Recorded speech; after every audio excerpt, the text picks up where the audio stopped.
Jadi ramai yang tanya saya macam mana saya memulakan lukis komik. So macam pelukis-pelukis lain juga, pastinya diorang akan mulakan dengan melukis sketch dululah. Sketch beberapa page. Bagi saya, ada yang tanya juga kat saya, sama ada lebih baik lukis sketch untuk satu bab semua dulu, lepas tu baru lukis outline, ataupun lukis sketch satu page, lepas tu terus buat outline satu page, lepas tu lukis sketch lagi, lepas tu satu page lagi. So bagi saya lah, untuk lagi memudahkan kerja, lukis semua dulu habis satu bab, lepas tu baru lukis outline dia. Kalau kita lukis sketch ni semua satu bab, kita boleh nampak macam mana pergerakan untuk satu bab tu. Kita boleh tahu, kita boleh agakkan panel dia macam mana. So kalau kita lukis siap satu page sketch, lepas tu kita lukis lagi satu muka surat, lepas tu kita terus outline.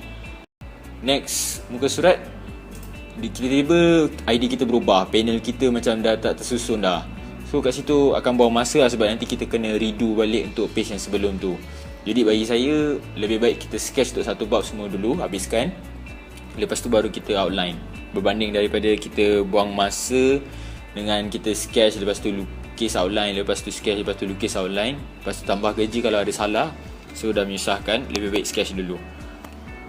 Baiklah, bagi saya, dalam sketching komik ni, kita kena ada beberapa garis panduan. Pertama sekali, peraturan yang saya tetapkan untuk diri saya kena lukiskan untuk satu page tu, maksimum untuk saya sketch hanyalah dalam 15 minit. Untuk sketching ni, kita jangan ambil masa yang terlalu lama.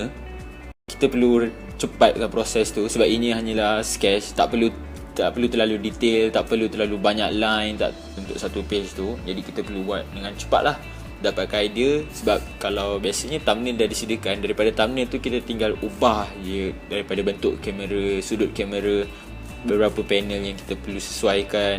Jadi tak perlu ambil masa yang lama. Kalau tak dapat 15 minit, setengah jam macam tu pun dah okey dah. Cuma jangan ambil masa yang terlalu lama sampai berhari baru nak siap satu sketch untuk satu muka surat. Janganlah macam tu. Dan tips seterusnya yang kita boleh gunakan untuk sketch komik ni adalah menggunakan reference, menggunakan gambar panduan. Jadi gambar panduan ni kita boleh dapatkan dari macam-macam, dari Google lah yang paling senang. Zaman sekarang ni semuanya Google je kan. Jadi kita Google image je, cari anatomi yang sesuai. Contoh kalau kita nak cari lukis orang menembak kan, jadi kita ambil je daripada Google macam mana pose orang menembak tu. So kita ambil daripada situ, kita paste, copy paste, letak dekat dalam page yang kita nak lukis, dan kita trace lah pelan-pelan. Untuk sketch ni kita tak perlu nak terlalu detail, letakkan muka penuh teliti, just sketch je macam biasa. Sketch macam biasa supaya kita boleh nampak lah kat mana pose tu berada, kat mana composition dalam lukisan panel tu. Yang seterusnya adalah perlu sentiasa praktis lah, perlu sentiasa berlatih macam mana kita nak mahinkan diri kita supaya dapat sketch dengan lebih cepat. Macam saya sendiri, kat mana-mana je saya pergi, saya akan bawa buku sketchbook. Jadi kat mana-mana je saya rasa macam saya nak sketch kan, tiba-tiba saya pergi dekat cafe ke, saya tengah minum dengan lepak dengan kawan-kawan saya, tengah meeting ke, kalau saya ada masa sekejap, saya akan doodle sketch dalam buku sketchbook saya tu, untuk supaya saya lebih biasa lah untuk melukis sketch ni.